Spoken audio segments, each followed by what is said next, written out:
Hey everyone, it's Mojaxx, back in the DJcity lockdown lab. As I said to you in the last episode, we are moving back to regular DJ gear very soon, but there is a couple of streaming things that I wanted to talk about before we do. And one of them is this thing. It's really interesting, the Mevo Start. This is a streaming camera. You can stream directly from this camera via Wi-Fi or a hotspot on your phone or with the right adapter over Ethernet directly out to your platform of choice. You know, Facebook, Twitch, Twitter, whatever you want to go out to, you can do it directly from this camera. It's really, really interesting. It's battery powered, of course, and they claim battery life of up to 6 hours. I did a long test streaming to a dummy Facebook page. I streamed for 5 hours and it still had 15% battery left. So I'm good with their claims of battery life. And frankly, if you're going to be doing anything beyond 5 hours, you really ought to be plugging it into some power anyway. And there are options to do that. It has a USB-C port on the rear, which we'll talk about. The other thing which really got me excited about the Start is the fact it has a mini jack, a 3.5mm jack input on the rear, which can be used at mic level or line level. So I'm now speaking into this mic, which is connected into the Zone 96, and the output line level from the 96 is going into the back of the Mevo Start. It gives you great quality sound. You know, I've played DJ sets obviously with it, and it sounds fantastic coming out of a mixer straight into the Start. There's no issues with audio delay. It's all synchronized really nicely. So overall, yeah, very, very happy with how this thing performs with audio. And of course, for a DJ streaming device, it's just crucial. Absolutely. Let's get into some details. The Mevo Start is an all-in-one streaming camera designed to help you go live with the minimum of fuss, and it's priced at $399 in the US. It is set up to stream directly to Facebook, Periscope, YouTube, Twitch and more, and it also supports custom RTMP, so you can go to something like Mixcloud or Restream.io if you like. More on multi-streaming later. The Start is very compact, literally fitting into the palm of your hand, and although it feels reassuringly solid, it's also lightweight enough for you to take anywhere with you. On the base is a mounting socket which includes a reversible adapter, so it can fit a 1/4, 20, 3/8 or 5/8 thread, so you can mount the Start to a tripod, a microphone arm or pretty much anything. Mevo do sell a tripod stand of their own. Around the rear there's a micro SD card slot for recording your streams, and above that is a multifunction USB-C socket. As standard, this charges the Start with the included cable. It will work with any normal USB charger. The other thing you can do with that port, however, is connect it to Ethernet. Mevo offer their own Ethernet power adapter, which costs $100 as an optional extra. That's not cheap, but it does open up a couple of possibilities. As well as allowing you to connect to your network in a wired fashion, it also features another USB-C port for power delivery, and if you have a router or switch with power over Ethernet, PoE, then you can run just one cable to the Start for both data and power, ideal if you want to position the unit somewhere out of reach. I was glad to discover that Mevo's own adapter isn't your only choice though. On their site they list a few third-party USB-C to Ethernet adapters that they've tested, one of which I picked up for under $20 and it worked great. There are even a couple of hubs on that list which will also allow power pass-through, although those are closer in price to Mevo's own adapter and don't allow PoE. That leaves only two more things on the rear of the unit, the 3.5mm stereo socket, which can be set to mic or line level, and the power switch. Up top are 3 microphones, which work well, but that's obviously not a priority for DJs. On the front you have an LED to tell you the status of the device and the lens. The sensor is not exactly massive, but it handles low light remarkably well, partly because it is a 1080p sensor. They aren't trying to cram 4K resolution into a small size. It has a fairly wide field of view at 84 degrees, not as wide as something like a GoPro, but still wide enough that you can have the Start within 3 or 4 feet of you and get enough coverage. Focus is locked. Like many wide-angle devices, it's locked off to a kind of infinity focus where everything is pretty sharp. I'd have liked the ability to change focus manually too, but I understand the way they've done it here. So let's talk about this app, because this is where all the kind of magic happens within the Mevo Start. This is where you do all your kind of configuration and your setup. Now, at the moment, I'm connected to it via Wi-Fi, but that is a hotspot created by the Mevo Start itself. I'm actually connected to the internet over Ethernet, and my phone is connected via Wi-Fi. There are other ways to do it. The standard default way of doing it is to connect the Start to your own Wi-Fi that you have already, and then you connect to the Start via Bluetooth with your phone. So as you can see now, it's switched over to Bluetooth and it's connecting, and then we can see all of my different networks, but I'm actually going to stick to the Ethernet and the Mevo hotspot. So I'm connected to it via Wi-Fi. Then going to click on through. The other option is that you actually do that same kind of setup, but you're using the data from your phone itself. So as you can see, the camera's up and running, and let's go into the different settings that we have for the system. Frame rate, I'm on 25, which is PAL, but you can do 29.97 or 30. Recording, now this is H.264, 1080p, and I'm going to 50 megabits a second, which is very high, but that's just for recording. You can use the default bitrate, which is the same as what you're going to be streaming as. So you can record and stream at the same time. So if your stream goes down, you have a backup of your stream that you did, and you're not going to lose anything.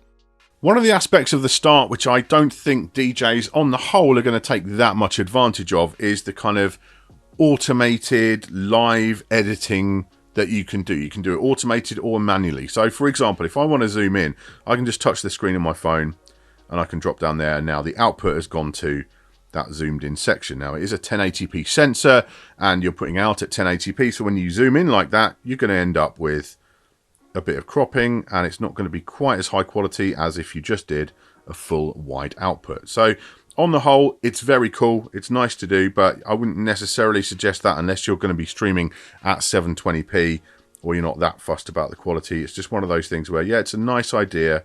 And of course, you can easily go back to the wide. You can set up various different angles without any issue. The other thing you can do is this kind of autopilot mode. So we can just tell it to find faces and follow live. So now if I move over here, it's going to follow me. Can it find me? It's lost me. There you go. But it's, on the whole, pretty impressive stuff. It finds the face and it just zooms in and out. And it's got this autopilot mode, so you can tweak the amount that it does autopilot. I mean, this is ideal if you're doing a live stream like a talking head thing, of course, you know, moving around and interviews, that kind of stuff. It's very, very clever. But I just don't think for DJing it's that useful, because you're going to be busy doing other stuff, and in general you want one fixed camera angle and you just want it to stay where it is. So it's cool, but not necessarily just something for us DJs. The other thing that you can do with it is you can adjust obviously all the settings. So I'm in manual mode right now. I've adjusted the shutter speed, the ISO, the white balance, contrast, etc. All of that can be done. There are various automatic modes you can do too. The audio settings there, you can see I'm switched over to line level, so it's just coming through the zone 96 line level into the back of it. You can also connect up the Mevo app on another device and have a mic coming in that way. Again, this is all stuff that is very cool, not necessarily that useful for DJs. Just not something that I think most DJs are going to want to use. I might be wrong, correct me if I'm wrong in the comments, but yeah, I think on the whole, DJs, you want a nice static shot, clean audio from your line level. That's basically what we're looking for, and that's what this does give you. You know, don't get me wrong, all this extra stuff is very cool. It's just not necessarily for us. In terms of your streaming options, you have the option to just record on its own to the SD card. I don't have one in there at the moment. Facebook, YouTube, Twitter / Periscope, LinkedIn, I think that is, live stream, and Twitch now, and RTMP. So that is where you would go in and choose your stream URL and your stream key. So you could do something like Mixcloud or indeed Restream.io, which I've been using there. And then you've got the Vimeo stuff, which we will obviously talk about in a moment. And the resolution that you choose there is going to have an impact on what bitrate you're actually streaming at. So if you're doing 1080p 30 frames a second, it will go up to 6 megabits a second, 720p 30 up to 3.5, etc. So that is how you choose your bitrate. You can't choose it separately for streaming. You can only choose it separately for NDI or for recording. So when you're doing that, it will go between the minimum and the maximum depending on your available upload speed. So far, all good. Are there any negatives to the Mevo Start? Well, I'm not very happy about the fact that this thing can do overlays, it can do lower thirds, etc. But to unlock those, you have to have a Vimeo subscription, and that costs like $15 a month at a minimum. So for me, that's not cool. Like, you know, I can understand there are some other benefits to that. You can have multi-streaming, etc., which obviously I'm happy to pay for with other platforms. That's fine. But I just don't like the idea that this thing is capable of doing lower thirds and overlays, you know, just to put a logo on the screen or whatever, but you can't do it without paying on an ongoing basis another subscription. We're all adding up all these subscriptions over time, and yeah, I just don't really fancy the idea of that. Just to put my logo on the screen, I have to pay $15 a month. For me, that's a bit much. I would much prefer if they just enabled static overlays. I mean, you could keep some pro features like lower thirds or whatever, put those behind the paywall, that would be fine. But I think to have just a simple static overlay over the top, that ought to be included in the package. And it does reduce the value proposition ever so slightly if you find having an overlay very important, which I kind of do. We've got NDI here, which is a very professional protocol for transmitting video over network, basically. So it's going over Ethernet or Wi-Fi, and this means you can feed this camera in to OBS Studio or Ecamm or whatever kind of platform you like that supports NDI. You'll need a plugin for OBS Studio, and you can choose to have whatever resolution you want. 1080p at 15 megabits a second, 5 megabits, or go down to 720, and that just feeds straight into OBS Studio. So once you've got NDI mode activated on the start, you go into OBS, you need to install the NDI source plugin, which is freely available. Go and download that. Then we go in and we can select the Mevo. It's just shown up there over my network without any problem at all. Highest bandwidth, no messing around with this signal. I'll just go straight in as it is, and it should show up. And indeed, you can see the audio is coming in through that as well. So if you're feeding audio in from your mixer or controller into the Mevo Start, that is also going to come through via NDI as well. This is a really, really nice feature to have within this device. NDI is a very powerful technology. You could run multiple different starts and have different NDI cameras. NDI cameras as a standalone thing are normally very, very expensive, much more than the Start. So yeah, absolutely. This is for me a bit of a killer feature. So there you go, my take on the Mevo Start. Overall, a very impressive device. It's not that cheap at around $400, but it does so much stuff. You can do live streaming directly from it over Wi-Fi, Ethernet, or tethered to your phone. So anywhere that you've got phone reception, you can stream with your Mevo Start. It's got that long battery life. It has the NDI ability, so you can run it straight into OBS or whatever platform you're using. Anything that supports NDI is going to work with the Mevo Start, and you can record to it in high quality as well, all with that line level input, perfect for DJ controllers, mixers, whatever you want to run into it. It's not going to be for everybody. You know, there are some people this won't quite fit with their workflow, what they're trying to do with their live streams, but if you're trying to do lots of different things, this is very much a multi-tool that could solve a lot of problems for you. And if you just want to use it as a live streaming camera, you know, its real intention of what it's supposed to be, it does that job very well indeed.